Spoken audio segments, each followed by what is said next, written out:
علیکم ورحمۃ اللہ وبرکاتہ۔ الحمد للہ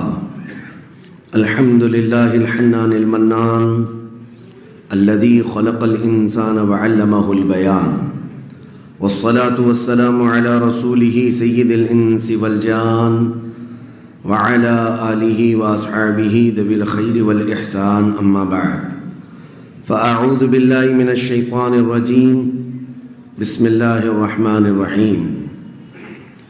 كل نفس ذائقة الموت وإنما توفون أجوركم يوم القيامة فمن زحزح عن النار وأدخل الجنة فقد فاز وما الحياة الدنيا إلا متاع الغرور، صدق اللہ مولانا العظیم۔ بارگاہ رسالت مآب صلی اللہ تعالیٰ علیہ وسلم میں درود پاک کا ہدیہ پیش کریں۔ اللہم صلی علی سیدنا و مولانا محمد معدن الجود والکرم وآلہ واصحابہ الکرام وابنہ الکریم وبارک وسلم صلاة دائمة سرمدا ابدا۔ عزیزان گرامی وقار، ہماری زندگیاں اللہ تبارک و تعالیٰ کی طرف سے عطا کی ہوئی ایک بہت شارٹ پیریڈ میں، تھوڑے سے لمحات میں امتحان کے میدان میں چل رہی ہیں، اور اللہ نے قرآن میں فرمایا ہے خلق الموت والحیات لیبلوکم ایکم احسن عملا۔ اس نے موت اور زندگی اس لیے بنائی ہے تاکہ تمہیں پہچانے، تاکہ تمہیں آزمایا جائے کہ تم میں سے اچھے عمل والا کون ہے۔ ہم دارالعمل اور دارالامتحان میں ہیں۔ یہ زندگیاں بہت تیزی سے ہماری گزرتی چلی جائیں گی، اور وہ فرمان مخبر صادق صلی اللہ تعالیٰ علیہ وسلم آپ کے حوالے کرتا ہوں۔ حضور پاک صلی اللہ علیہ وسلم نے فرمایا ایک دور آئے گا قیامت کے قریب جب بچے جوان نظر آئیں گے اور جوان بوڑھے نظر آئیں گے۔ یہ وہی دور ہے۔ چھوٹے سے چھوٹے بچوں کو دیکھیں، وہ جوانی کی باتیں کرتے ہیں۔ پچھلے دور میں جوانوں کو جو باتیں معلوم نہ ہوتی تھیں، وہ آج کے 5 سال 6 سال کے بچوں کو ساری چیزیں معلوم ہیں۔ یہ مکمل موبائل آپریٹ کرنے کی تعلیم ان کو ہم سے زیادہ آتی ہے۔ یہ اس قدر جوان نظر آتے ہیں، اور جو جوان ہیں وہ جوانی میں تھک چکے اور بوڑھے لگنے لگ گئے۔ اپنے ہاتھوں جوانی برباد کیا اور بڑھاپا ان کے چہروں پر نظر آنے لگ گیا۔ تو یہ قیامت کی وہ اس نشانی کے بارے میں جو حضور نے فرمایا تھا، وہ دور آ چکا۔ لیکن میں آپ کے سامنے ایک بات عرض کر رہا ہوں، تم بیٹھو گے تو بھی زندگی گزرے گی، لیٹو گے تو بھی گزرنی ہے، دوڑو گے تو بھی گزرنی ہے، فیصلہ تمہارے پاس ہے۔ زندگی یوں گزر جائے گی، اور پھر وعدہ الہی آ جائے گا جس کو اللہ نے فرمایا ہر نفس کو موت کا مزہ چکھنا ہے، دنیا سے جانا ہے، اور تمہارا جو کچھ بھی اجر ہے اللہ کے ہاں قیامت کے دن دیا جائے گا۔ اور پھر جو شخص دوزخ سے بچا لیا گیا اور جنت میں داخل ہوا، وہی سب سے کامیاب زندگی گزارا۔ کامیاب ہے کون؟ وہ قیامت کے دن پتہ چلے گا۔ ہمارا دوزخ سے بچ جانا اور جنت میں داخل ہو جانا، یہی کامیابی ہے۔ اور اللہ تعالیٰ فرماتا ہے وَمَا الْحَيَاةُ الدُّنْيَا إِلَّا مَتَاعُ الْغُرُورِ۔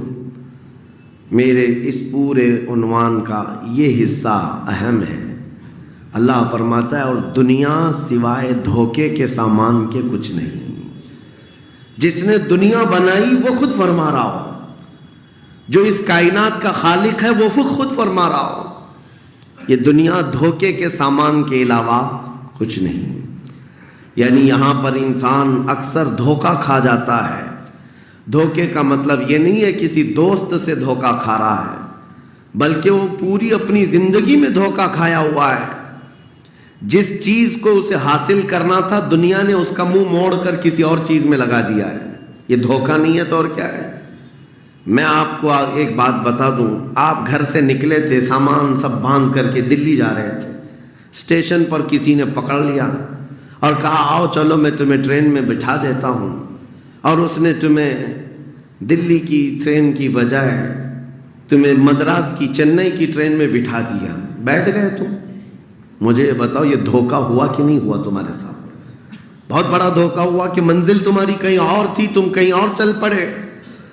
دیکھنے کو ٹرین سیم دکھ رہی تھی، تم نے اس کی بات کا یقین کیا اور بیٹھ گئے، اور جب پہنچے تو پتہ چلا نہیں میں تو دلی پہنچا ہی نہیں، میں چنئی آ گیا. زندگیاں اسی طرح سے گزر رہی ہیں. تم جس راستے پر چل رہے تھے اصل تمہاری منزل مدینہ طیبہ ہے، تمہارا سفر حضور پاک کے قدموں تک پہنچنا ہے، لیکن ایرا غیرہ آتا ہے اور تمہیں کسی دوسرے ٹریک پر ڈالتا ہے اور تم چل پڑتے ہو اس کی بات پر. اسی لیے قرآن نے کہا یہ دھوکے کے علاوہ کچھ نہیں ملتا یہاں پر. دنیا اور دنیا داروں پر تم کبھی بھروسہ نہ کرنا، تم اپنی منزل پر ہمیشہ توجہ رکھنا. تمہاری منزل یہ نہیں ہے. اسی لیے شاعر نے کہا تھا غلط روی سے منازل کا بعد بڑھتا ہے، مسافروں روش کارواں بدل ڈالو. تم ٹیڑھے میڑے چلتے رہو گے تو منزل لمبی ہو جائے گی، فاصلہ دور ہو جائے گا. اس لیے چلنے کا طریقہ بدل ڈالو، تمہارا سفر آسان بھی ہو جائے گا اور منزل جلدی پہنچ جاؤ گے. اب جو بات مجھے کہنی تھی وہ یہ ہے، زندگی جب اتنی شارٹ ہے اور آزمائش کے لیے تمہیں یہاں بھیجا گیا ہے تو مجھے ان نوجوانوں کو دیکھ کر کے کبھی درد ہوتا ہے جو رات بھر نکڑ پر بیٹھ کر کے اپنے وقت کو ضائع کر رہے ہوتے ہیں، جن کی زندگیاں انہوں نے اپنی جوانیاں اپنے ہاتھوں سے برباد کر رکھی ہیں. تمہیں پتہ ہے ایک رات جو ہماری زندگی میں آئی، آج کا دن تم کروڑوں دولتیں لگا دو یہ دن دوبارہ کبھی نہیں آئے. تمہاری زندگی میں کیا قیامت تک واپس نہیں آنا ہے اس دن کو. دنیا چل پڑی ہے پیچھے کی طرف کبھی نہیں آئے گی. اللہ کا قانون ہے یہ جو وقت گزر رہا ہے ہمارا دوبارہ ہماری زندگی میں کبھی نہیں آنا ہے. لیکن کتنے مزے سے، کتنے ٹھاٹ باٹ سے نوجوان، ہاتھ میں کچھ نہیں، آس پاس کچھ نہیں، عمل بھی کچھ نہیں، ایسے بے فکرے ہو کر کے زندگی گزارتے ہیں. تو سوچنا پڑتا ہے جس امت کو پوری دنیا آگ میں جھلسا چکی ہو، پوری دنیا اس امت کو اپنے نشانے پر رکھی ہو، اس امت کا غیور نوجوان رات بھر گیم کھیلتے ہوئے گزارتا ہے، اسے کسی چیز کا احساس نہیں. مجھے بتاؤ کیا ہماری کیفیتیں ایسی نہیں ہو گئی ہیں جیسے برائلر چکن ہوتے ہیں، فارم مرغیاں ہوتی ہیں، ان مرغیوں میں سے قصاب کسی کو بھی پکڑتا ہے کاٹتا ہے، دوسری مرغیاں تو چرنے میں مصروف رہتی ہیں، کوئی آواز نہیں ان کی. ایک مرغی کٹی، دوسری مرغی کٹی، وہ کٹتی چلی جاتی ہیں، باقی مرغیوں کو کسی چیز کا احساس نہیں. کیا یہ زندگی گزارنے کے ایسی طریقے نہیں ہو گئے؟ آج ہمیں روز اٹھنے کے بعد ایک نیوز پہنچائی جاتی ہے کہ تمہیں کاٹا گیا، تمہیں مارا گیا. نہ جانے ہم کتنی مسجدوں کے مینار گرتے ہوئے دیکھ رہے ہیں، کتنے اولیاء کاملین کے مزارات کو جلا کر خاک کرتے ہوئے دکھائے جا رہے ہیں. اور ہمارے امت کے ساتھ ہی نہیں، بانی اسلام کی عزت کے ساتھ مذاق یہ روزانہ نہیں چل رہا ہے. یہ تمام حالات کے بعد اب مجھے فکر اس بات کی ہوتی ہے میاں جب ہمارے گھر میں جنازہ رکھا ہوتا ہے تو ہم کھانا تک نہیں بناتے چولہے پر گھر کے اندر، اور جب امت پر ایسے حالات گزر رہے ہوں تو کیا اس نوجوان کو یہ زیب دیتا ہے کہ وہ عیاشی میں رات گزارے؟ کیا اسے یہ زیب دیتا ہے کہ وہ نکڑ پر بیٹھ کر پوری رات کو تباہی کے اڈے پر گزارے؟ تمہارے ہاتھ میں تاش کے پتے، تمہارے ہاتھ میں شراب کی بوتلیں کیسے آ گئیں؟ یہ امت وہ ہے، تمہیں میں بتاؤں جنگ تبوک ایک جنگ ایسی ہے حضور پاک صلی اللہ تعالیٰ علیہ وسلم کی زندگی پاک میں 900 کلومیٹر کا فاصلہ ہے مدینہ طیبہ سے. ہوا یہ تھا کہ ایک صحابی رسول حضور صلی اللہ تعالیٰ علیہ وسلم کے قاصد بن کر جا رہے تھے، اور بیچ راستے میں ایک عیسائی بادشاہ کے گنڈوں نے اس صحابی رسول کو گرفتار کیا اور ان کو ٹکڑے ٹکڑے کر قتل کر دیا. پاپ لنچنگ اس زمانے میں بھی ہو رہی ہوتی. یہ خبر جیسے ہی مدینہ طیبہ پہنچی، وہ لوگ ایسے نہیں تھے کہ انا للہ پڑھ کر خاموش ہو جاتے ہیں. صحابہ کرام کا جم غفیر مدینے میں جمع ہوا. عرض کیا یا رسول اللہ صلی اللہ علیہ وسلم آپ کا حکم کیا ہے؟ نبی کریم صلی اللہ تعالیٰ علیہ وسلم نے صحابہ کرام کو بھیجا. اس میں سپہ سالار کی تعداد کئی صحابہ کی تھی اور جب یہ لشکر جرار مدینہ طیبہ سے نکلا 900 کلومیٹر دور چل کر کے گئے، اور وہاں جا کر کے جن لوگوں نے حضور کے ایک غلام پر ہاتھ اٹھایا تھا ان کے بخیے کھڑا کر دیے اور ان کو الٹ پلٹ کر کے آئے اور لوگوں کو یہ میسج دیا تھا کبھی حضور کے غلاموں کی طرف چھیڑ خانی نہ کرنا ورنہ پورا مدینہ باہر آ جائے گا۔ یہ یونٹی، یہ اتحاد، ان کے اندر یہ احساس میرے آقا صلی اللہ تعالیٰ علیہ وسلم نے پیدا کر رکھا تھا کہ کل مؤمن جسد واحد۔ حضور صلی اللہ تعالیٰ علیہ وسلم نے فرمایا کہ پورا جتنے مومن ہیں وہ سب ایک جسم کی طرح ہیں، ایک جسم کی طرح ہے۔ اذا اشتکى عضو تداعى له سائر الجسد بالسحر والحمى، جیسے ایک پارٹ کو اگر درد ہوتا ہے تو پورے جسم میں بخار آتا ہے۔ مومنوں کی کیفیت یہ ہونی چاہیے، لیکن احساس دھیرے دھیرے ختم ہوتا چلا گیا۔ آج ہماری پستی کا ایک سبب یہ بھی بتایا جاتا ہے جس کو شاعر نے کہا تھا، قوت فکر و عمل پہلے فنا ہوتی ہے جب کسی قوم کی شوکت پہ زوال آتا ہے۔ سوچنے سمجھنے کی صلاحیت پہلے ختم ہو جاتی ہے، آدمی سوچتا نہیں سمجھتا نہیں، بس اپنے وقت کو ضائع کر رہا ہے، برباد کر رہا ہے، بیٹھا ہوا ہے، گپیں لگا رہا ہے۔ میں آپ کو بتاؤں ہماری عمروں کا احتساب ہونا چاہیے۔ ہماری زندگی کو گن کر کے دیکھیں کتنے سال کے ہیں ہم، 25 سال 30 سال 35 سال 40 سال، اور اس کے بعد گنو ہم سے کیا ہو سکا ہے اس دنیا میں، ہم اس دنیا میں کیا کر چکے اب تک، ہم سے کچھ نہیں ہوا۔ اگر تاریخ میں آپ کو بتاؤں میرے عزیزو، آپ کو پتہ ہے اس ہندوستان کی سرزمین پر سب سے پہلے لشکر اسلام کی سپہ سالاری کرتے ہوئے آنے والا ایک نوجوان محمد بن قاسم 10,000 کا لشکر لے کر عرب سے آیا تھا اور پرچم اسلام لہرایا تھا۔ تاریخ میں آج بھی رقم ہے، اپنے تو اپنے پنڈتوں نے بھی اس تاریخ کو لکھا ہے، ہاں پنڈتوں نے بھی لکھا ہے۔ اور یہ محمد بن قاسم 10,000 کی سپہ سالاری کے ساتھ ہندوستان میں آ کر اسلام پھیلایا۔ عمر کیا تھی؟ صرف 19 سال کی عمر تھی۔ 19 سال کی عمر میں یہ عظیم کارنامہ انجام دینے والا، انہوں نے اپنی عمر کا صحیح استعمال کیا، اپنی ایج کو برباد نہیں کیا، ضائع نہیں کیا۔ طارق بن زیاد جس کا یورپ بھی قائل ہے، جبل الطارق آج بھی ایک مقام ہے یورپ میں جس کو جبرالٹر کہا جاتا ہے، یہ حضرت طارق بن زیاد کے نام سے ہے۔ یہ پہلا سپہ سالار ہے جس نے پوری دنیا کے سامنے وہ عزم پیش کیا تھا۔ یورپ کی سرزمین پر جب کشتیاں لے کر پہنچے تھے یہ مومنین کی تعداد، وہ طارق بن زیاد ہی ہے جس نے پوری کشتیوں کو آگ لگا دیا تھا، کہا تھا کہ ہم پیچھے مڑ کر جانے والوں میں سے نہیں ہیں۔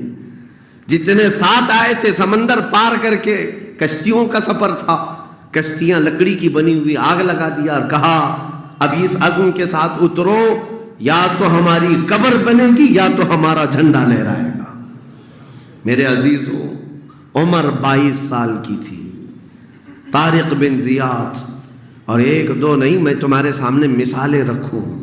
ہندوستان کی سرزمین پر ایک ولی کامل کی آپ کو میں تاریخ اگر بتاؤں، جو سرکار سیدنا غریب نواز رضی اللہ تعالیٰ عنہ سے بھی 200 سال پہلے اس ہندوستان کی سرزمین پر تشریف لائے اور اسلام کی خاطر لڑتے لڑتے شہید بھی ہو گئے، اور جن کا لقب سلطان الاولیاء ہے، سیدنا سالار مسعود غازی رحمۃ اللہ علیہ، ان کے متعلق یہ فرمایا گیا وہ سلطان الاولیاء ہیں، ہندوستان کے اولیاء اکرام کے بادشاہ کی حیثیت ہے۔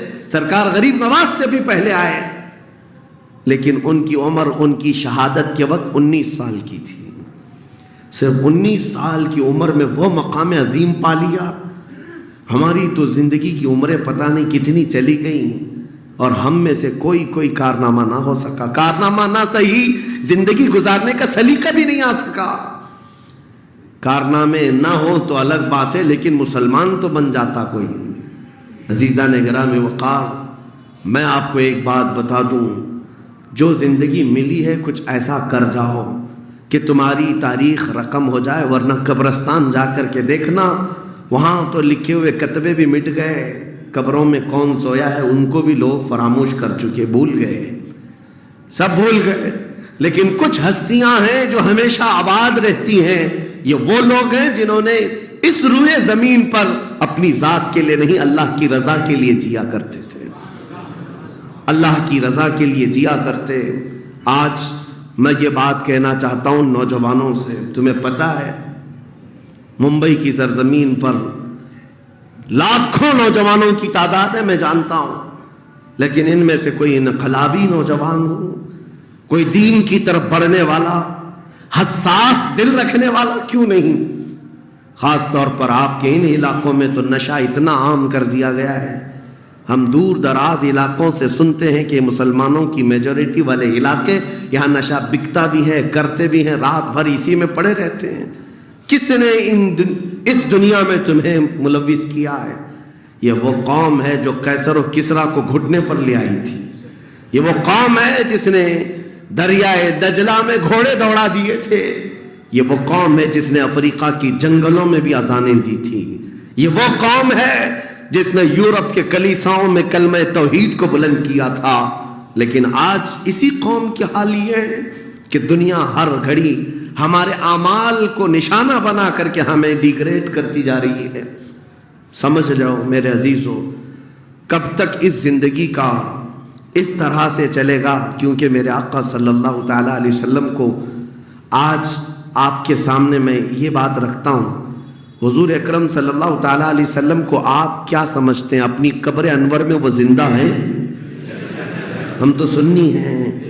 حضور اکرم صلی اللہ تعالیٰ علیہ وسلم اپنی قبر پاک میں زندہ ہیں، لیکن یہ بات بھی سمجھ کے چلو، حضور نے فرمایا ہر جمعرات کو میری پوری امت کے اعمال میرے پاس پیش کیے جاتے ہیں، تم میں سے، ہم میں سے، سب کے اعمال ہر جمعرات کو حضور کے پاس فرشتے سناتے ہیں، فلاں بن فلاں نے ہفتہ بھر یہ کام کیا ہے۔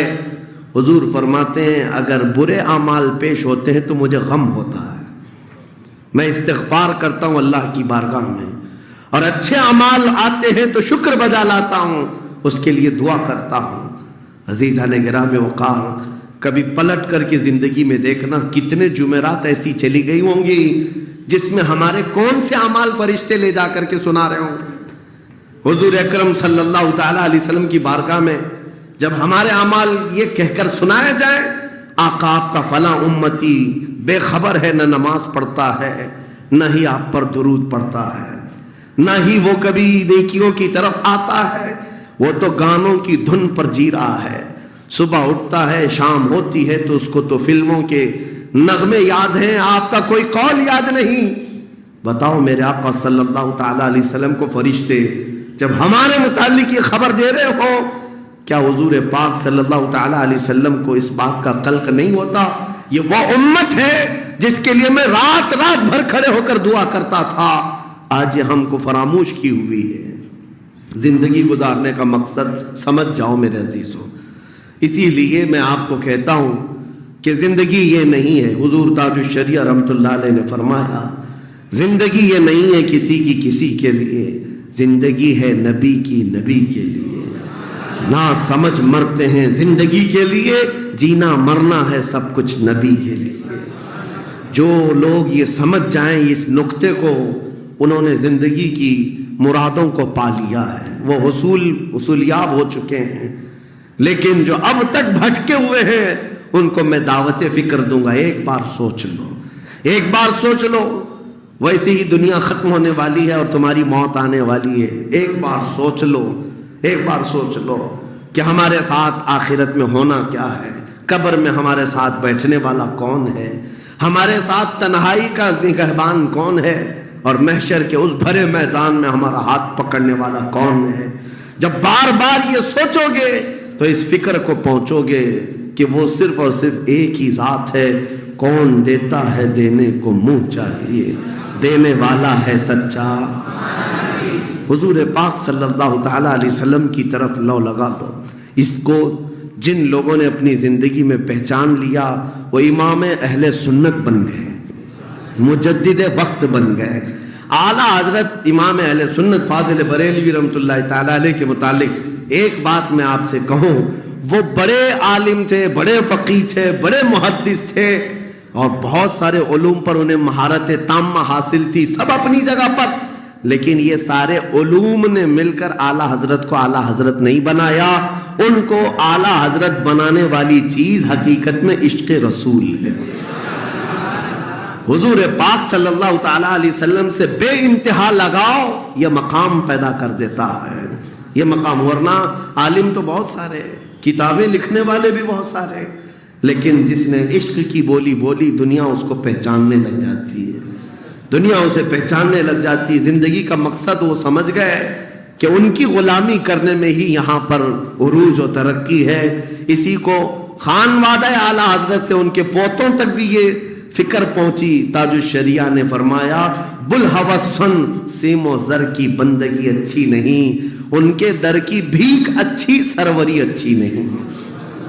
تم جو سوچ رہے ہو زندگی کے طور طریقے ایسے ہونے چاہیے، ویسے ہونے چاہیے، گزار لو جتنے دن چاہے، بڑے بڑے بنگلوں میں، بڑی بڑی گاڑیوں میں، بڑی جائیدادوں میں، لیکن زندگی میں وہ عزت نہ پاؤ گے جو میرے مصطفیٰ کے قدموں میں ملے گی، جو حضور کی غلامی میں ملے گی وہ عزت نہیں پا سکتے. عزیزان گرام وقار، نبی کریم صلی اللہ تعالیٰ علیہ وسلم کے ان صحابہ کو دیکھتے ہیں جنہوں نے زندگی کو ضائع نہیں کیا، ایک پل بھی ضائع نہیں کیا. آج میں آپ کو اسی لیے کہہ رہا ہوں موت آنے والی ہے، اس سے پہلے ایک وقت بھی، ایک لمحہ بھی ضائع ہونے مت دینا، برباد ہونے مت دینا.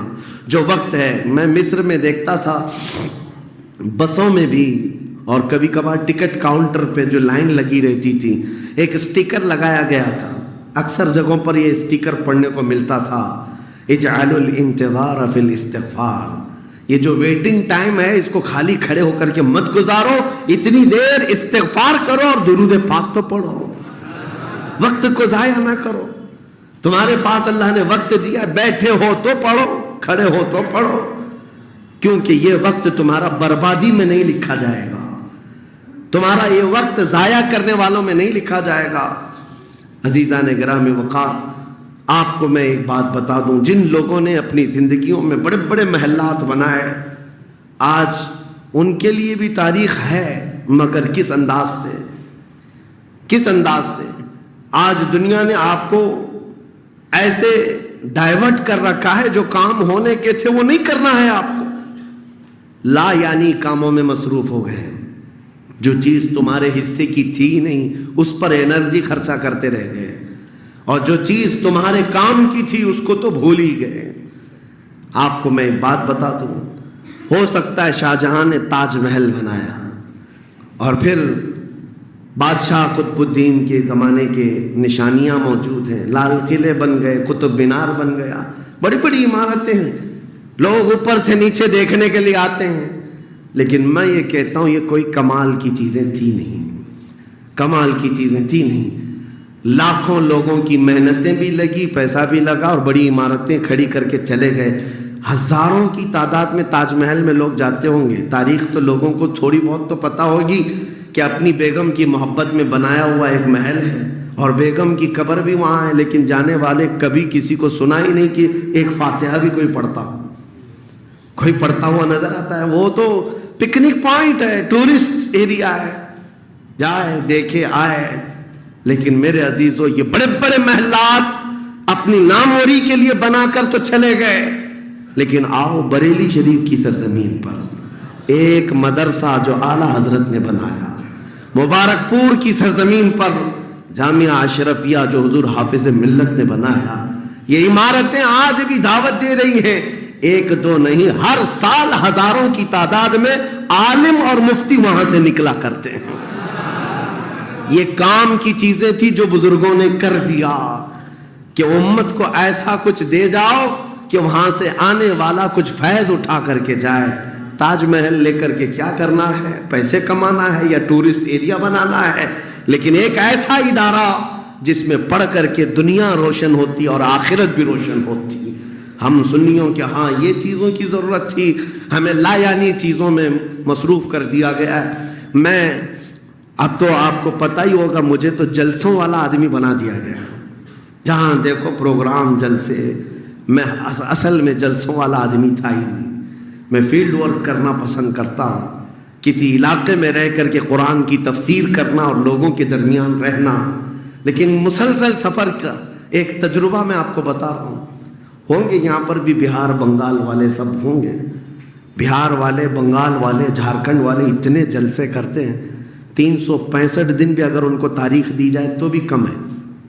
ایک اینالائز کرنے والے بہار کے رپورٹر ہیں، انہوں نے رپورٹ لا کر کے ہمارے سامنے بتائی کہ حضرت 2022 میں اسٹیٹ آف بہار میں 4000 جلسے ہوئے، 4000 جلسے۔ میں ان کا مخالف نہیں ہوں، لیکن ایک فکر آپ کو بتا رہا ہوں، 4000 جلسے، جن میں سے ہر جلسے کا کم سے کم خرچہ 5 لاکھ روپے، اس سے کم خرچہ کرتے نہیں، 6 مہینے چندہ کرتے ہیں، اس کے بعد بڑا جلسہ کرتے ہیں۔ کیلکولیشن کر کے دیکھا گیا تو سال میں 2000 کروڑ روپے خرچے ہوئے، 2000 کروڑ روپے۔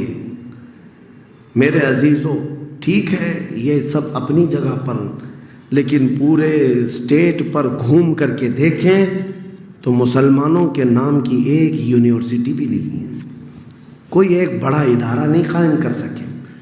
2000 کروڑ کی بھاری رقم سال بھر خرچ کرنے والا غریب اسٹیٹ جس کو لوگ سمجھتے ہیں۔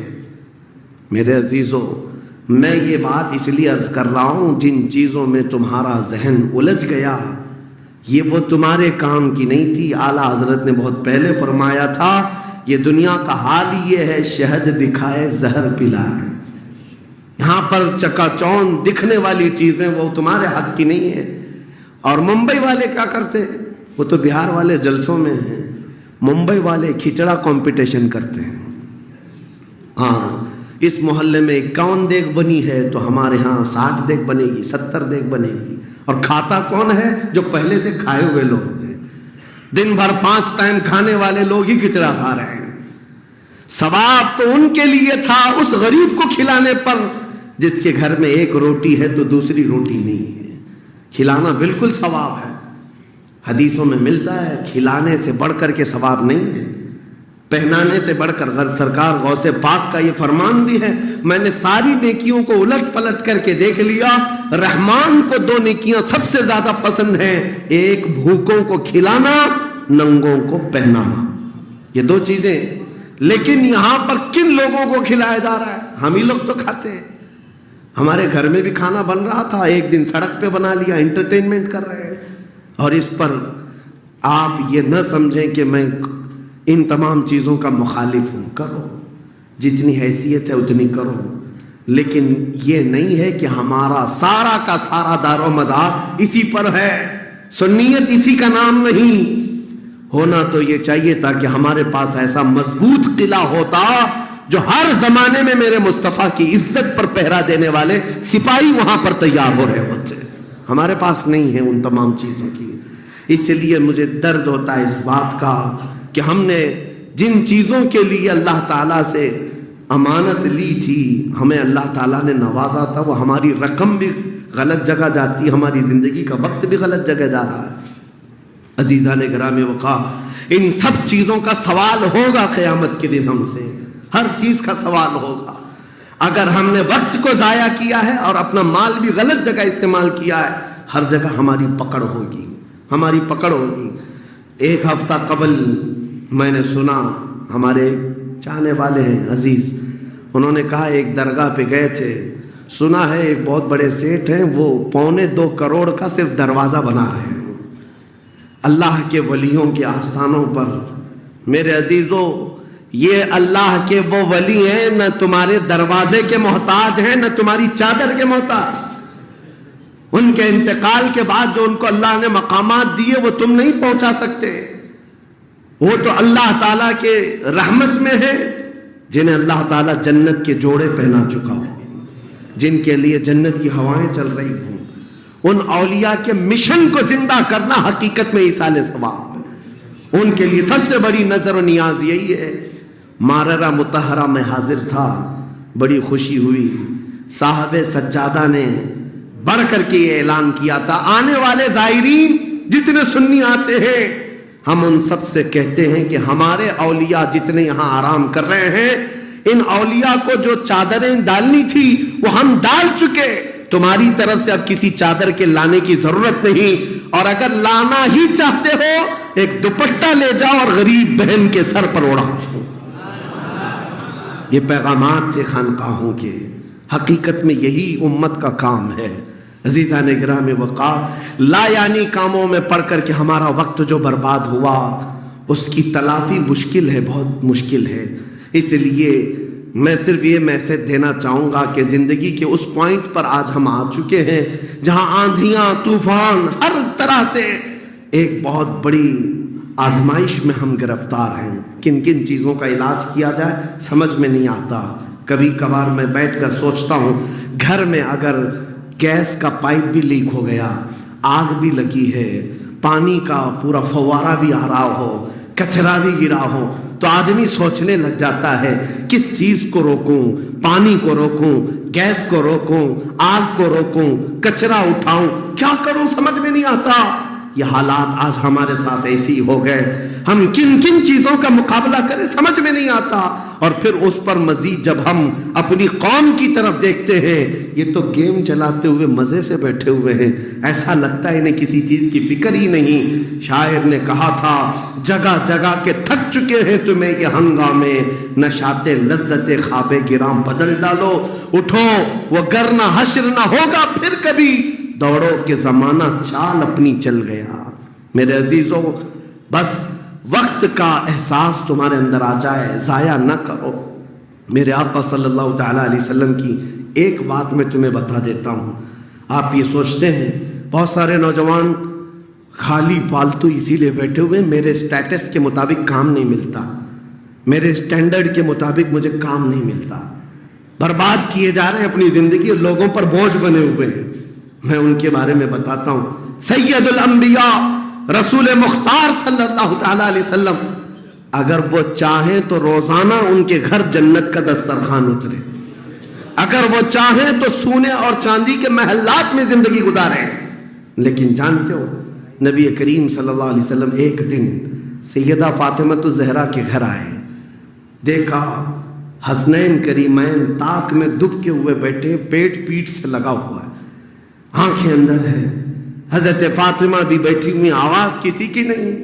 حضور رحمت عالم صلی اللہ علیہ وسلم نے پوچھا فاطمہ کیا حال ہے، گھر میں خاموشی کیوں ہے؟ سیدہ کائنات نے کہا ابا جان پچھلے 4 دن سے ہمارے گھر میں کوئی کھانا نہیں۔ حضور پاک صلی اللہ تعالیٰ علیہ وسلم نے یہ نہیں فرمایا کہ ابھی بلاتا ہوں جبرائیل کو، ابھی دسترخوان لاؤ، ابھی میرے گھر کے کھانے کے انتظامات کرو۔ چاہتے تو حضور آرڈر دے دیتے، ساری نعمتیں آ جاتی، لیکن حضور نے کیا فرمایا سنو۔ فاطمہ الزہرا سلام اللہ علیہا سے کہتے فاطمہ انتظار کرو، تمہارا بابا جائے گا، یعنی خود اپنے بارے میں کہتے ہیں میں جاتا ہوں، دیکھتا ہوں کوئی مزدوری مل جائے، میں کام کر کے اپنے بچوں کو کھانا لے کر کے آؤں گا، کام کر کے کھانا لاؤں گا، مانگ کر کے نہیں۔ حضور رحمت عالم صلی اللہ تعالیٰ علیہ وسلم جو سید الانبیاء ہیں، جن کے قدموں کا بوسہ جبرائیل امین لیتے ہوں، وہ چل کر کے مدینے کے باہر آئے، گرمی کی تپش الگ ہے، دھوپ ہے، باہر آئے، ایک باغیچہ تھا جس میں مالی کام کر رہا تھا، باغبان۔ حضور رحمت عالم صلی اللہ علیہ وسلم اس کے پاس جا کر پوچھتے ہیں تیرے باغیچے میں کوئی کام کرنے کے لیے ہے، کام مل سکتا ہے؟ اس نے کہا ہاں کام مل سکتا ہے، آؤ میرے باغیچے میں کنواں ہے، ڈول ڈالو، پانی اٹھاؤ، ایک درخت کو پانی ڈال دینا، بدلے میں 2 کھجوریں دوں گا، اجرت صرف 2 کھجوریں۔ رسول رحمت صلی اللہ تعالیٰ علیہ وسلم فرماتے مجھے منظور ہے۔ گئے اور جا کر اپنے ہاتھ سے رسی لے کر ڈول کنویں میں ڈالا، پانی کھینچتے تھے، جب ڈول بھر کر آتا اپنے کندھے پر اٹھاتے اور درخت پر لے جا کر پانی ڈال کر آتے، ایک درخت پر ایک مٹکا، ایک ڈول پانی ڈالا تو مالک نے 2 کھجوریں دی، باغیچے کے مالی نے 2 کھجوریں دیں، دوسرا ڈول اٹھایا پھر کھجوریں ملی، تیسرا ڈول اٹھایا 6 کھجوریں لی،